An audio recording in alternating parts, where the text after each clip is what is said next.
하나님의 은혜가 풍성하신 우리 구주 예수 그리스도의 이름으로 기도드립니다. 아멘. 네, 우리 옆에 분들과 한번 인사했으면 좋겠습니다. 우리 사랑하고 싶어 갑니다. 이렇게 인사 한번 하겠습니다. 인사하겠습니다. 사랑하고 싶어 갑니다. 네, 사랑하고 싶어 갑니다.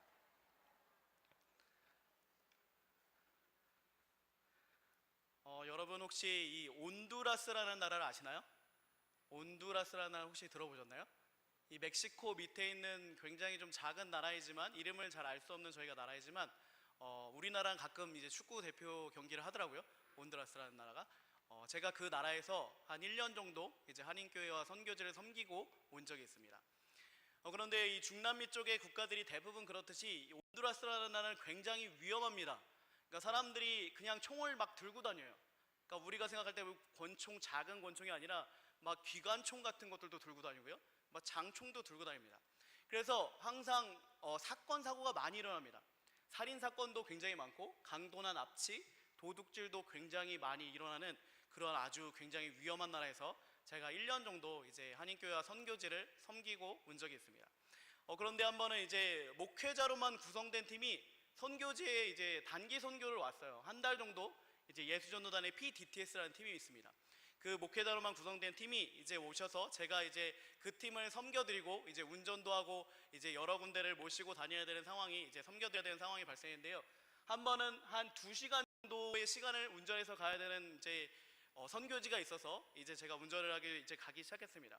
그런데 이제 한적한 길에서 경찰의 옷을 입은 사람들이 우리 차를 막 세우는 거야.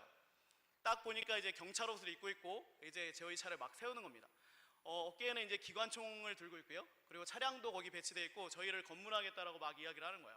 온두라스가 스페인어권입니다. 그래서 제가 1년밖에 있지 않아서 그분들이 뭐라고 말하는지 잘 모르겠지만 일단 차 문을 열어서 검색을 한번 다 해보겠다는 거야. 검문을 하겠습니다, 이런 의미로 저희 차를 세웠습니다. 그런데 제가 이제 좀 눈치가 빠릅니다.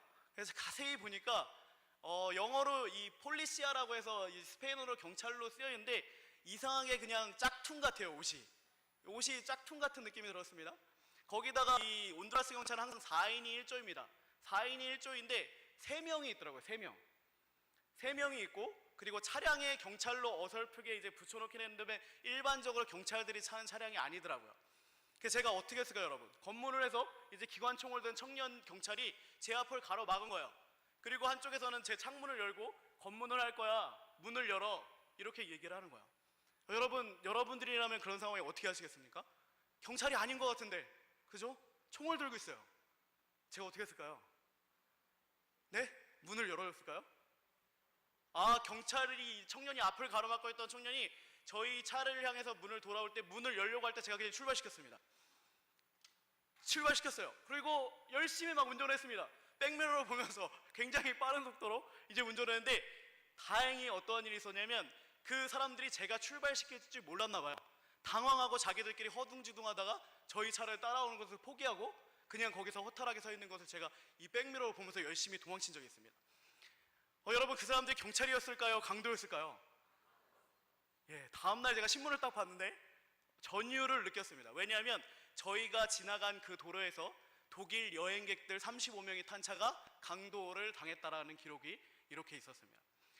제가 출발시켰을 때 여러분, 이 청년이 기분이 나빠서 기관총을, 우리의 사고로는 이해할 수 없지만 충분히 중남미에서 기관총을 발사할 수도 있습니다.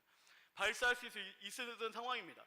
거기에는 여러분 목회자분들 4-5명이 계셨고, 사모님들도 계셨고, 아이들도 한 4-5명 타고 있었는데 주님께서 우리를 지켜주셔서 아무도 다치지 않고, 선교팀 돈도 없는데 아무것도 뺏기지 않고, 그리고 저희가 이제 무사히 이제 선교지에 도착했던 기억이 있습니다.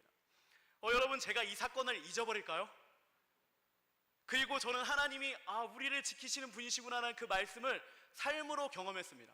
그래서 여러분, 하나님은 어떠한 위험에서도 우리를 지키시는 분이구나. 우리 맨날 찬양하잖아요. 하나님은 너를 지키시는 자, 항상 너를 지키시는 분 찬양하는데 그 찬양의 가사가 제 마음 가운데 확 와닿아서 절대로 잃어버리지 않는 하나의 사건으로 기록되어 있는 겁니다.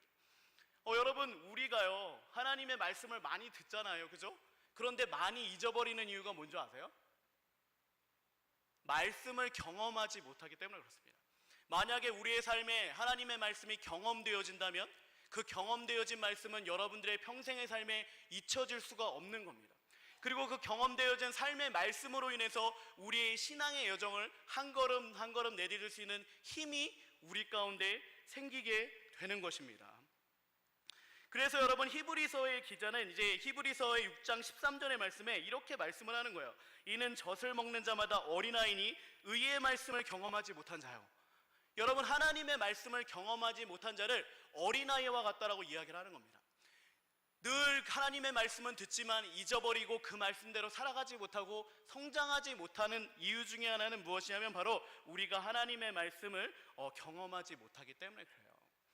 우리 효성교회의 모든 성도님들은 하나님의 말씀을 삶으로 경험하시길 예수님의 이름으로 축복합니다. 오늘 이 성경의 본문에서도 위험한 곳으로 가야 되는 사람들이 등장합니다. 그 사람들이 누구냐면 바로 70인의 제자들입니다. 오늘 본문의 1절의 말씀에 보면 그 후에 주께서 따로 70인을 세우사 친히 가시려는 각 동네와 각 지역에 둘씩 보내니라, 이렇게 말씀을 하세요. 여러분, 예수님께서 70인을 따로 세운 목적이 뭐라고 생각하십니까? 오늘 본문에 명확하게 나와 있는데요, 자신이 친히 가시려는 각 동네와 각 지역으로 둘씩 앞서 보내셨다라고 이야기를 합니다. 즉 예수님께서 70인의 제자들을 보내신 분명한 목적과 이유 중에 하나가 무엇이냐면 바로 자신을 대신해서 복음의 전도자로 그들을 각 지역과 각 동네로 보내셨다라는 겁니다. 오늘날로 말하면 여러분, 제자들이요 전도여행, 단기 선교를 떠난 것입니다. 예수님의 대리적인 작용으로 그 가운데 가서 복음을 증거하고 그리고 하나님의 자녀들을 추수하기 위해서 보내진 것입니다. 그래서 이어지는 본문 이전의 말씀에 보니까 이르시되 추수할 것은 많되 일꾼이 적으니 그러므로 추수하는 주인에게 청하여 추수할 일꾼들을 보내주소서 하라, 라고 이렇게 말씀을 하셨어요.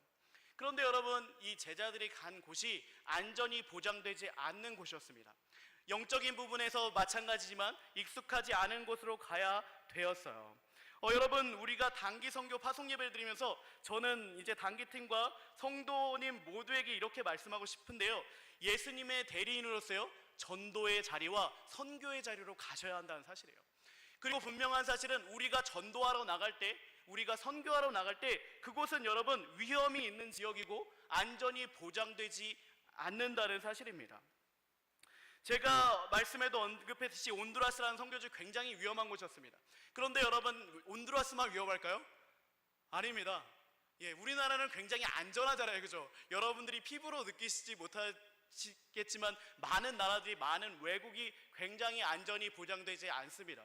그리고 특별히 우리나라 사람들이 선교사로나 혹은 외국에 나가서 산다는 것은 언어와 문화가 다른 일이기 때문에 그곳에서 당하는 실제적인 어려움이나 불편함은 굉장합니다. 그럼 마찬가지 예수님이 이 제자들을 보낸 것도 이러한 것들이 존재하는 곳이었어요. 왜냐하면 오늘 본문의 3절의 말씀을 보면 우리가 그것을 알 수 있습니다. 오늘 본문의 3절에서 예수님께서 이렇게 말씀을 해요. 갈지어다 내가 너희를 보냄이 어린 양을 이리 가운데 보냄과 같도다. 전도 여행을 막 떠나고 단기 선교를 가야 되는데 그 제자들에게 예수님이 얘들아, 내가 너희를 보내는 것이 어린 양을 이리와 보내는 일과 같아. 여러분, 어린 양을 이게 보내면 어떻게 되나요? 잡아먹힙니다. 그죠? 죽습니다. 예수님이 자신의 사랑하는 사람들을 위험한 지역으로 보내는 거예요. 영적으로, 육적으로 위험한 곳으로 보냅니다. 여러분들이라면 사랑하는 자녀를 위험한 곳으로 보내시겠습니까? 여러분의 자녀들이라면 사랑하는 사람을 위험이 있는 지역으로 보내시겠어요? 그런데 예수님이 그렇게 하셨습니다. 예수님이 너희를 보냄이 영적인 그 어린 양을 너희 이리 가운데 보낸 것 같다. 치열한 영적인 전쟁이 있는 곳으로 보낸 것과 같아. 너희들에게 어떠한 일이 있을 줄 나는 알지 못해, 라고 이렇게 위험한 곳으로 보내시는 마음으로 이렇게 보내셨어요. 왜일까요, 여러분? 왜 예수님이 사랑하는 제자들, 그죠? 70명을 이리에게 보내는 것 같은 심정으로 보냈을까요? 왜냐하면요, 여러분, 하나님의 그 자리에 있을 때, 우리의 안전이 보장되지 않는 위험이 있는 그 자리에 있을 때 하나님이 비로소 굉장히 크게 일하시기 때문에 그렇습니다. 하나님이 그곳에서 가장 크게 드러나시기 때문에 그래요. 성경에는 이러한 장소를 뭐라고 부르는지 아세요, 여러분? 광야라고 부릅니다. 하나님이 자기 자신을 가장 크게 드러나는 곳이 바로 광야입니다. 안전에 대한 결핍이 발생하는 그곳입니다. 그래서 하나님은 자신을 사랑하는 사람들을 그곳으로 항상 불러내셨어요. 그리고 그곳에서 하나님을 만나게 하시고, 그곳에서 하나님이 얼마나 크신 분인지, 이 땅을 만드시고 창조하신 하나님이 얼마나 안전하게 그 위험한 곳에서 지키시는지를 잘 알게 하신 그러한 하나님이십니다. 그래서 여러분, 성경에는요, 많은 하나님의 사람들이 안전이 보장되지 않는 지옥으로 갔습니다. 무엇 때문에요? 예수님을 대표해서, 복음 때문에, 전도의 자리이기 때문에, 선교의 자리이기 때문에 그곳으로 보냄을 받았다라는 겁니다. 대표적인 예가 바로 누구일까요? 아브라함입니다. 여러분, 아브라함. 여러분, 성경에 최초에 나타나는 선교사가 아브라함인 거 아신가요? 아브라함이 최초의 선교사입니다. 왜냐하면 하나님께서 아브라함에게 뭐라고 말씀하셨냐면, 창세기 12장 1절부터 3절에 이렇게 말씀하셨어요. 여호와께서 아브라함에게 이르시되 너는 너의 고향과 친척과 아버지의 집을 떠나 내가 내게 보여줄 땅으로 가라. 내가 너로 큰 민족을 이루고 내게 복을 주어, 여기를 잘 들어보시오, 내게 복을 주어 내 이름을 창대하게 하리니 너는 복이 될지라. 이렇게 말씀하셨어요. 너를 축복하는 자에게는 내가 복을 내리고 너를 저주하는 자에게는 내가 저주하리니 땅의 모든 족속이 너로 말미암아 복을 얻을 것이라 하신지라. 이렇게 말씀하셨습니다. 여러분, 아브라함을 하나님이 보내시는 그 장면, 친척과 고향과 아버지의 집을 떠나서 이방의 민족에게 가라라고 말씀하셨던 그 말씀은, 여러분, 우리가 해석해야 될 단어가 하나 있는데 바로 복이라는 것입니다. 복. 여러분, 여기서 복이라는 단어가 무엇을 의미할까요? 야, 내가 내게 복을 줄 거야. 너는 복의 근원이 될 거야. 오늘 예수님이 제자들에게 이 전도여행과 선교여행을 보내신 것, 뭐가 같은 겁니까, 여러분? 여러분, 여기 성경에 나와 있는 이 복이라는 개념은요, 여러분, 성경에서 우리가 이해할 때 대부분 이 땅에 해당하는 우리가 누려야 될 건강, 재물, 영통, 이런 것들고 잘못 이해합니다. 그러나 창세기 12장에서는 명확하게 복을 어떻게 해석하냐면, 이 대부분의 복을, 여기서 나와 있는 복을 정확하게 복음이라고 해석을 합니다. 복음. 제 말이 아니라요, 갈라디아서 3장 8절에 정확하게 나와 있습니다. 갈라디아서 3장 8절의 말씀에 보면, 또 하나님이 이방을 믿음으로 말미암아 의로 정하실 것을 성경이 미리 알고 먼저 아브라함에게 복음을 전하되 모든 이방인이 너로 말미암아 복을 받으리라 하였느니라 라고 이렇게 말씀하셨어요. 여러분, 하나님이 아브라함에게 복음을 알려주셨어요. 복음을 알려주시고 뭐라고 말씀하시냐면, 모든 이방인이 너로 말미암아 복을 받으리라, 이렇게 말씀하셨습니다. 그래서 아브라함이 광야로 한 걸음을 내디딘 겁니다. 안전하고 익숙했던 자기의 고향과 친척과 아버지의 집을 떠나서 이 알지 못하는 땅으로 한 걸음을 내딛었어요. 굉장히 위험한 일입니다. 그죠? 정보도 없습니다. 지금처럼 잘 발달된 시대도 아니에요. 여러분, 아브라함이 또 어떠한 민족이었는지 여러분 아시죠? 아브라함은 유목민입니다. 유목민. 저희가 가는 몽골도 이제 유목민이에요. 여러분, 유목민이 가지고 있는 문화 중에 하나가 무엇인지 아시나요? 유목민이 가지고 있는 문화, 유목민은요, 여러분, 약탈하는 문화를 가지고 있어요. 그래서 이 광야를 맴돌다가 마주치면 자기보다 세력이 약하다라고 생각되어지면 가서 다 죽여버리고 여성과 재물들을 뺏어오는 그러한 문화, 약탈의 문화를 가지고 있습니다. 그런데 여러분, 아브라함이 이제 광야로 가서 이 안전한 곳을 떠나서, 자기 이 친척과 가족들이 있는 곳을 떠나서 위험한 지역으로 가기 시작해요. 어떠한 마음이 들었을까요? 두렵겠죠, 그죠? 두렵겠죠. 그래서 여러분, 아브라함이요, 사라를 자신의 아내라고 얘기한 것이 아니라 누이라고 얘기해서 그 민족과 결혼을 통해서 안정감을 누리려고 했던 겁니다. 혈연 관계를 통해서 이 민족과 민족이 안전하게 누리기 위해서는 혈맹 관계가 맺어져야지 유목민은 살아남을 수 있기 때문에, 사라를, 그래, 당신을 내 누이라고 하시오, 그로 인해서 나를 안전하게 보장해 주시오 라고 하는 마음으로 그렇게 안전을 보장받으려고 했던 거예요. 얼마나 위험한 일인지, 얼마나 두려움이 느껴지는 일인지, 얼마나 시시각각 다가오는 그 모든 일에 대처할 수 있지 못한 상황인지, 아브라함은 자기 나름대로 머리를 짜내고 자기의 안전을 위해서 그렇게 일을 하기 시작한 겁니다. 그런데 여러분, 어떻게 되었습니까? 결국에는 어떻게 되었을까요? 하나님이 나타나시죠, 그죠? 하나님이 일하기 시작합니다. 안전이 보장되지 않은 그곳에서 두려움에 떨고 있는 아브라함의 상태, 그리고 사라의 상태 속에서 하나님이 개입을 하세요. 그로 인해서 여러분, 하나님의 특별한 은혜가 그곳에서 나타남으로 사라가 안전하게 다시 돌아올 수 있게 되는 겁니다. 여러분, 이 하나님의 특별한 은혜, 이것을 우리는 뭐라고 부르냐면 바로 기적이라고 이야기를 하는 겁니다. 하나님이 일반적인 은혜로 안전한 곳에 사는 사람들은요, 이 기적을 경험하는 것이 굉장히 어렵습니다. 왜냐하면 우리는 안전하기 때문에 그렇습니다. 여러분, 우리나라에서 살아가면서 안전에 대해서 두려워하세요? 아, 걱정돼. 집에 가다 강도를 만나면 어쩌지? 아, 우리 집에 도둑이 들면 어쩌지? 아, 길을 가다가 저 사람이 내 모든 재산을 뺏어서 가져가면 어쩌지? 그런데 여러분, 우리는 그래서 하나님이 주시는 일반 은총의 은혜의 영향에서 안전해요. 그래서 여러분, 우리가 이것을 잘 받아들여지지 않을 경우가 많습니다. 그런데 안전하지 않은 나라, 일반 은혜의 영역이 많이 하나님이 허락하지 않은 나라는 굉장히 위험합니다. 그러한 위험한 나라, 위험한 지역에서 하나님이 자신의 자녀들을 지키시는 방법이 바로 특별한 은혜의 개입, 기적이라고 부르는 것입니다. 그래서 여러분, 우리가 안전한 곳에 있을 때는 기적을 많이 체험하지 못하는 것이 사실이에요. 왜냐하면 하나님이 충분히 주셨기 때문입니다. 그래서 우리는 매일매일 그 하나님의 안전에 대해서, 하나님 오늘도 안전하게 지켜주셔서 감사합니다, 매일매일 기도하시나요? 순간순간 안전하게 지켜주세요? 물론 할 수도 있겠지만, 잔잔한 하나님의 은혜가 있지만 선교지나 전도의 현장에서는 그러한 것들이 결핍되어 있기 때문에 하나님이 기적같이 개입하셔서 자신의 자녀들을 지켜나가시는 거예요.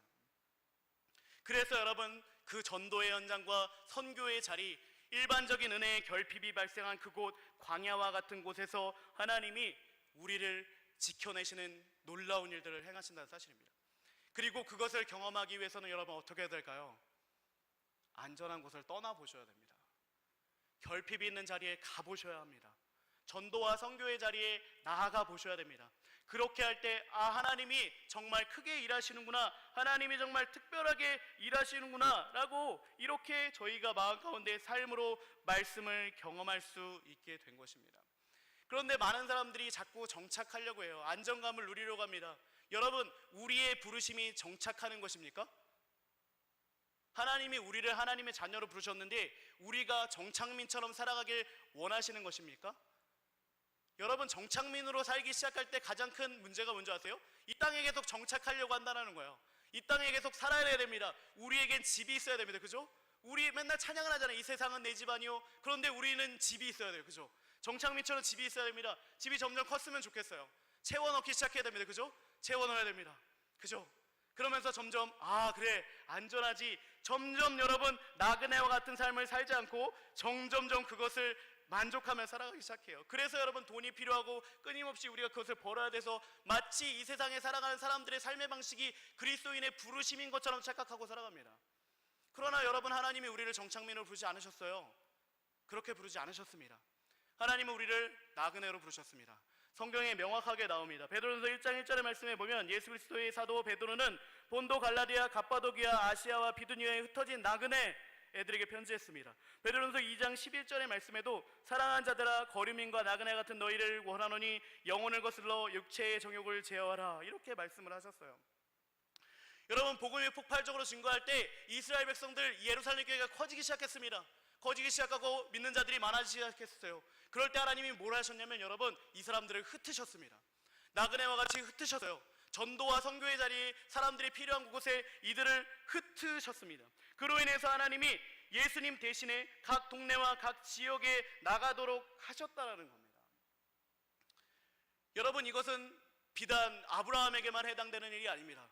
초대교회 사람들에게만 해당되는 일도 아닙니다. 오늘날 우리에게도 이 예수님의 70인의 제자들처럼 예수님을 대신해서 각 선교와 전도의 자리에 나가도록 부름을 받았다는 사실입니다. 그리고 그렇게 그 자리에 나갈 때에야만 비로소 하나님의 말씀을 더 크게 경험할 수 있게 되는 것입니다. 일반적인 은혜를 넘어서서 특별한 은혜의 그 감격으로 나아갈 수 있게 되는 겁니다. 그렇게 할 때 여러분, 어떤 하나님을 경험하게 될까요? 평생 잊을 수 없는 하나님이 내 삶에 경험되어지는 것입니다. 그로 인해서 우리의 삶의 여정이 더욱더 믿음의 여정을 갈 수 있게 되는 것이에요. 그래서 여러분, 예수님께서 70인의 제자들을 전도와 선교의 자리에 보내신 것입니다. 이 단기적인 훈련을 하게 하신 거예요. 이 훈련들을 통해서 그들에게 하나님이 얼마나 크신 분인지, 얼마나 너희들의 안전을 지켜주시는 분인지, 너희들의 부족함을 채워주시는 문제를 경험케 하신 것입니다. 여러분, 이 단기 선교에 참여했던 이 제자들이요, 경험한 것은 단순히 안전에 대한 보장만은 아니었습니다. 또 무엇에 대해서 이 경험을 시키세요, 하나님이? 여러분, 예수님이요 어떻게까지 좀 보면 너무 하신 거 아니야? 이런 이 생각이 들 정도로 이 제자들을 혹독하게 훈련을 시키시는데요. 예수님은 어린 양을 이디떼에게 보내는 심정으로 제자들을 보내십니다. 그러고 뭐라고 또 말씀하시는지 아세요? 4절에, 본문의 4절에 전대나 배낭이나 신발을 가지지 말며 길에서 아무에게도 문안하지 말아라, 이렇게 말씀을 하세요. 돈을 가지지 마라, 배낭도 챙기지 마, 신발도 없어도 돼, 길에서 아무에게도 묻지 마, 이렇게 이야기를 하신 거예요. 여러분, 여행을 알고 목적지를 정해야 있습니다. 위험한 곳으로 가려면 당연히 돈도 있어야 되죠. 여러 가지 신발도 배낭도 있어야 됩니다. 우리가 사랑하는 자녀들을 여행 보낸다면 아마 여러분들 바리바리 싸주실 거예요. 그죠? 그래, 돈은 부족하지 않니? 옷은 더 챙겨야 되겠지, 신발도 더 챙겨야 돼, 이것은 필요하지 않니? 그죠? 염려를 하실 거예요. 그런데 예수님은 뭐라고 말씀하시냐면, 야, 준비하지 마, 돈 필요 없어, 그죠? 배낭도 가지지 마, 신발도 챙기지 마, 그리고 지나가면서 사람들에게 정보도 구하지 마, 이렇게 얘기하시는 거예요. 정보도 구하지 마. 여러분, 예수님이 이 70인의 사람들을 결핍안에 다시 놓이게 하신다는 거예요. 그러면 여러분, 이 70인의 제자들이 굶주렸을까요? 전도여행 가운데, 단기 선교 가운데 굶주렸겠습니까? 성경에 보면요, 이 본문에 이어지는 17절의 말씀에 보면 70인들이 이 기뻐하며 돌아와 이르되 주여 주의 이름이면 귀신들도 우리에게 항복하다이다, 이렇게 이야기를 합니다. 70인의 전도인들이 돌아오면서 영적인 전쟁에 대한 승리뿐만 아니라 그 전도여행 가운데 모든 것을 채워주는 하나님의 은혜 때문에 기쁨으로 돌아왔다라고 성경이 이렇게 기록을 하고 있는 겁니다. 그 결핍 안에서 제자들이 경험한 것이 무엇일까요? 바로 하나님께서 우리의 결핍을 채우신다는 겁니다. 우리의 부족함을 채워주신다는 겁니다. 아무것도 준비하지 않았습니다. 제자들은 없는 상태에서 갔어요. 정보도 구하지 않았어요. 그런데 하나님이 먹이시고 입히신 거예요. 그죠? 일반적인 결핍을 하나님의 특별한 은혜로 채워 가신 겁니다. 이 전도여행을 통해서 제자들이 그것을 깨닫고 기쁜 마음으로 돌아왔다고 성경이 우리에게 말씀하고 있는 것입니다. 제가 전에 사역했던 교회에서 이제 캄보디아로 단기 선교를 다녀온 적이 있습니다. 한 12일 정도 다녀왔어요. 제가 이제 디렉터가 돼서, 팀장이 돼서 같이 이제 2주 정도를 같이 선교를 하고 돌아왔습니다. 근데 돌아왔는데 이제 제 마음 가운데 캄보디아에 가서 조금 더 섬겨주고 싶다, 이런 마음이 생겼어요. 그래서 제가 그때 대학원을 다니고 있었을 때입니다. 신학대학원을 다니고 있을 때인데 이제 학교를 휴학했습니다.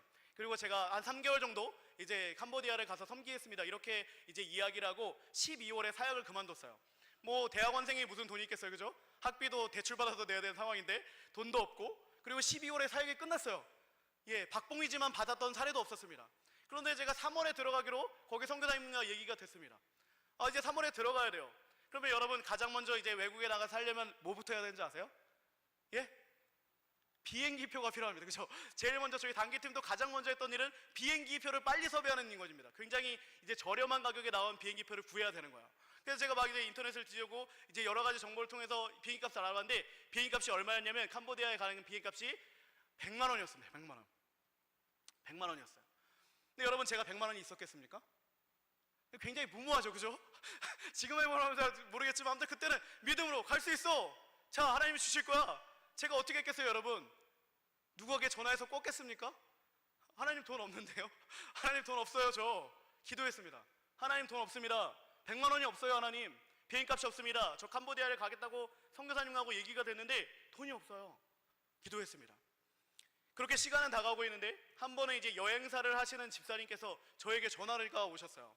이제 여행사를 이제 운영하시는 집사님인데 저에게 전화를 오셔서 저에게 만남을 요청하셨습니다. 제가 그분과 좀 친분이 있어서 그분을 만나러 갔어요. 그런데 그분이 저에게 이러한 얘기를 하셨어요. 그 당시에 제가 전도사였습니다. 전도사님, 이상하게 하나님이 갑자기 일을 많이 주시네요? 라고 이렇게 얘기를 하셔요. 갑자기 일이 많아졌대요. 근데 여러분, 이분이 신앙이 없는 분이라면 그냥 와, 하나님 돈을 많이 주셨구나 라고 감사했을 텐데, 이분이 하나님이 이렇게 돈을 많이 주시니까, 일을 많이 주시니까 이렇게 기도한 거예요. 하나님, 왜 돈을 많이 주셨습니까? 왜 돈을 많이 주셨어요? 이렇게 물어본 거예요. 그랬더니 여러분, 하나님이 이 집사님에게 저를 만나라는 감동을 주셨대요. 김용환 전도사를 만나라. 김용환 전도사를 만나서 봉투를 하나 줘라, 이런 감동이 있었대요. 그래서 저에게 봉투를 하나 주고 하셨어요. 저는 모르죠. 제가 그 집사님한테 그래서 비행기 티켓 얼마입니까? 물어본 적도 없습니다. 그분한테 섭외를 들어간 적도 없고, 그분은 저의 상황을 몰랐어요. 집에서 봉투를 받아서 열어봤습니다. 여러분, 얼마 들어있을게요? 네, 100만 원 들어있었습니다. 100만 원 들어있었어요. 여러분, 제가 필요한 돈이 얼마였다고요? 제가 누구에게 얘기한 적이 있습니까? 하나님한테만 얘기했거든요. 여러분 하나님이 채워주셨어요. 여러분 이러한 간증 수없이 많습니다. 여러분 하나님이 우리를 먹이시고 입히신다는 그 약속과 말씀이 제 삶에 경험되어질 때 제가 여러분 이 하나님을 잊어버리겠습니까? 이 결핍 안에서 하나님이 기적으로 나의 부족한 부분을 채워가실 때 하나님이 그 사건을 제가 잊어버릴까요? 제가 평생 잊을 수 없는 그 마음을 그것을 경험했어요. 그래서 제가 여러분 하나님의 말씀을 전할 때마다 이 간증을 자주 씁니다. 하나님이 채워주세요. 하나님이 채우십니다. 우리 돈 없으면 괜찮습니다. 전도와 선교의 자리에 하나님이 기뻐하시는 곳에 가면 하나님이 반드시 우리를 먹이시고 입히십니다. 그렇게 말씀하셨습니다. 약속하셨습니다. 믿으세요. 하나님이 채우십니다. 여러분 이번 단기 선교 어땠을까요? 저희가 돈 없이 시작한 거 아세요? 잡혀있는 재정이 없었습니다. 중고등부. 중고등부 학부모님들과 교사들이 가고 있는데 재정 없이 시작했어요. 많은 분들이 걱정하셨을 겁니다. 그죠? 우리 회계 집사님도 많이 기도하셨어요. 돈이 없으시니까. 그죠? 저도 믿었는데 야, 돈 없는데 시작했네. 여러분 어떨까요? 하나님은 우리가 구하는 것보다 더 풍성히 채워주시는 분이십니다. 하나님 풍성히 주셨어요. 우리 단계팀이 또 그것을 경험한 겁니다. 여러분 전도와 선교의 자리에 가기로 결정했을 때 우리에게 부족함이 있을 때 하나님 우리가 주의 그 놀라운 특별한 은혜를 하나님이 보내시는 그 자리에 가기 위해서 이 일을 시작했습니다. 하나님 우리를 도와주십시오. 하나님 우리를 붙잡아 주십시오. 우리에게 필요한 재정을 채워주십시오 라고 했을 때 하나님이 그것을 채워주신 겁니다. 하나님이 원하시는 곳에 갈 때 단기 선교의 자리와 전도의 자리로 갈 때 하나님은 그 특별한 기적을 우리에게 경험시켜 주시는 거예요. 그래서 여러분 가셔야 되는 겁니다. 그래서 경험해 보셔야 되는 거예요. 삶으로 경험하면 너무나 좋지만 삶이 뒷받침되어지지 않을 때는 일부러 우리를 훈련하면서 결핍으로 나아가야 됩니다. 그 결핍의 자리에서 하나님이 어떻게 일하시는지를 경험해 보셔야 됩니다. 그래야 평생 잊을 수 없는 하나님이 내 삶에 경험되어짐으로 여러분 잊지 않는 그 하나님 놀라운 일들을 기억하며 우리가 믿음의 여정을 한 걸음 한 걸음 나갈 수 있게 되는 겁니다. 여러분 제가 이 사건을 잊어버릴까요? 효성교회 단기팀 돈 없이 시작했어. 재정 없었어. 그런데 하나님이 채워주시더라. 다른 곳에 가서도 아마 이렇게 간증할 겁니다. 마지막으로 여러분 제자들은요 예수님의 치유도 경험하게 되는데 오늘 본문의 9절의 말씀에 보니까 거기 있는 병자들을 고치고 또 말하기를 하나님의 나라가 너희에게 가까이 왔다 하라 라고 이렇게 말씀하셨어요. 여러분 예수님이 또 너무하십니다. 제자들이 의학적인 어떤 훈련을 받은 사람들이 아니잖아요. 그렇죠? 이 사람은 의사들도 아니었어요. 그런데 너희가 그곳에서 병자들을 고쳐라. 너희들이 병자들을 고쳐. 그 당시에 의학이 발달했겠습니까? 병원이 많았겠습니까? 선교지 병원이 많겠습니까? 우리보다 못 사는 나라들의 의료시설이 잘 발달되어 있겠어요?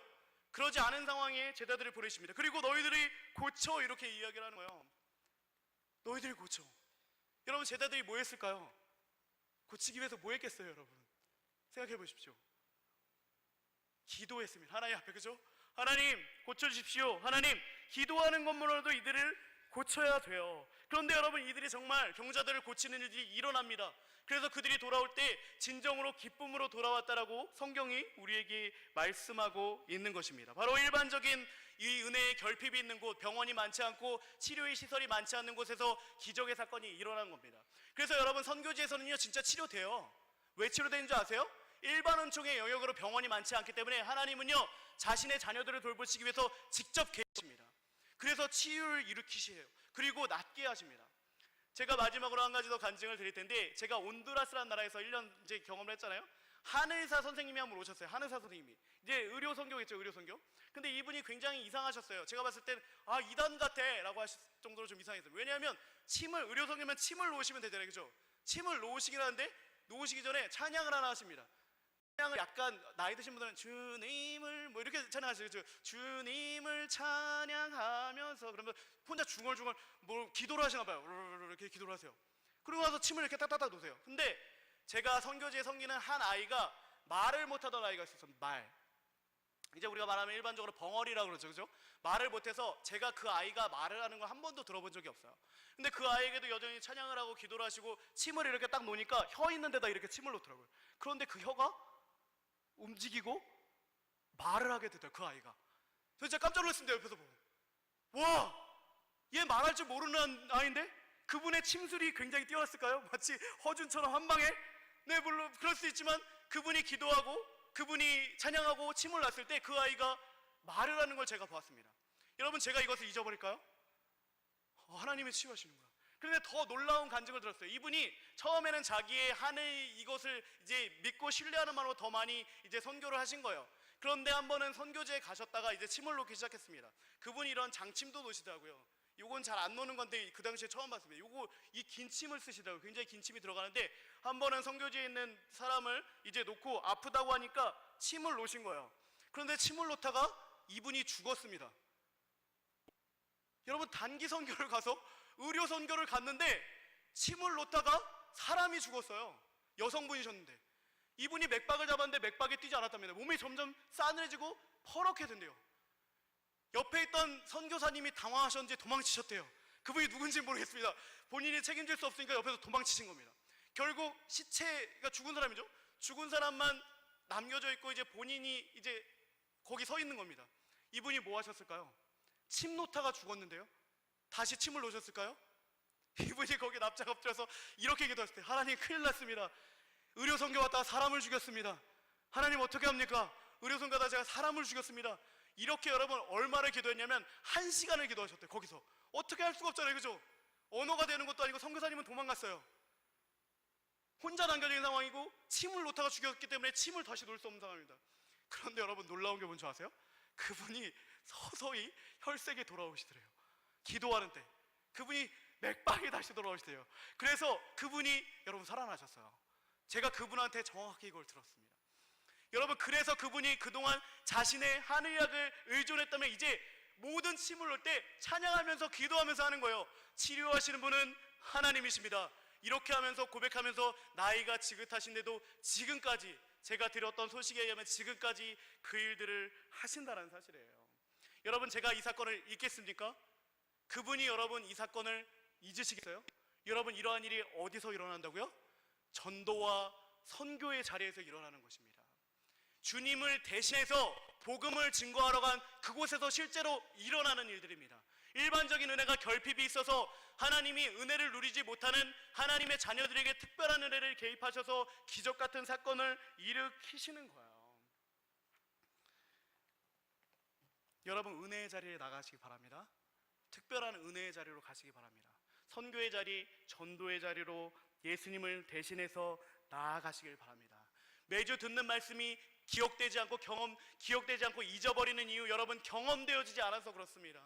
하나님의 말씀을 삶으로 경험할 수 있는 그 자리에 나아가지 않기 때문에 그렇습니다. 안전이 결핍되어 있고 재정이 부족하고 치유가 보장되지 않는 그곳에서 하나님이 일하시는 것을 보지 못했기 때문에 그렇습니다. 그래서 예수님은요, 여러분 제자들을 혹하게 훈련시키신 거예요. 이리떼에게 보내신 겁니다. 재정적인 결핍이 있는 곳에 보내신 겁니다. 병자들을 치료하라고 보내신 거예요. 그리고 하나님이 어떻게 크게 일하시는지 경험해라, 삶으로 경험해라. 그렇게 할 때 여러분 그 제자들이 다 기쁨으로 돌아왔다라고 성경이 기록하고 있습니다. 여러분, 우리 단기팀 출발하기 전부터 지금까지 여러 가지 우여곡절이 있었지만 이제 진짜 출발합니다. 그죠? 돌아올 때 저들의 얼굴을 자세히 보셔야 됩니다. 저들이 정말 기쁘게 돌아오는지, 그죠? 하나님의 큰 은혜를 경험했는지 여러분 지켜보십시오. 하나님이 반드시 저 팀을 통하여서 더 많은 것들을 보여주실 것을 저는 확신합니다. 하나님이 더 크게 일하실 것을 저는 확신합니다. 이미 하나님의 특별한 은혜는 여러분 효성교회 가운데 이미 경험되어지고 있어요. 제가 아까도 재정의 이야기를 했지만 충분히 채워졌습니다. 네, 감사합니다. 기도하고 후원해 주셔서 충분히 채워주셔서 감사하고요. 그리고 제가 이 비행기 티켓을 이제 예약하면서 그 비행기 티켓을 담당하는 분이 이제 장로님이 되셔야 될 이제 위치에 계시더라고요. 안수 집사님이신 것 같은데, 제가 그분하고 이제 대화를 좀 했는데 그분이 이렇게 얘기하셨다고요. 목사님, 요즘은 단기 선교 가는 팀 없어요. 요즘은 단기 선교팀 주는 추세입니다. 더 이상 나가는 것을 꺼려합니다. 재정이 부족하기 때문에 그것부터 줄여나가는 것 같아요. 이렇게 이야기를 하시더라고요. 본인이 단기 선교를 많이 보내시니까. 그런데 여러분, 우리는요 단기 선교가 줄어들 때 시작하는 겁니다. 예, 모든 교회가 재정이 어려우니까 보내지 마, 모든 교회가 안 돼 이거 하지 마 라고 할 때 우리가 시작되어진 겁니다. 여러분, 이것이 하나님의 특별한 은혜가 아닐까요? 이미 경험되어지고 있는 하나님의 은혜입니다. 여러분, 우리가 오늘 헌금 드릴 텐데 많이 드리십시오. 괜찮습니다. 저희가 풍성하게 전달하고 오겠습니다. 그러나 헌금을 드린 것에서 만족하지 마십시오. 헌금을 드린 것으로 여러분들의 책임을 다했다라고 이야기하지 마십시오. 여러분들도 가셔야 됩니다. 전도의 자리와 선교의 자리, 이제는 여러분들 차례입니다. 그곳에 가셔서 하나님을 더 크게 경험하는 우리 모두가 되기를, 우리 효성교회 모든 성도님들 되기를 예수님의 이름으로 축복합니다. 기도하겠습니다.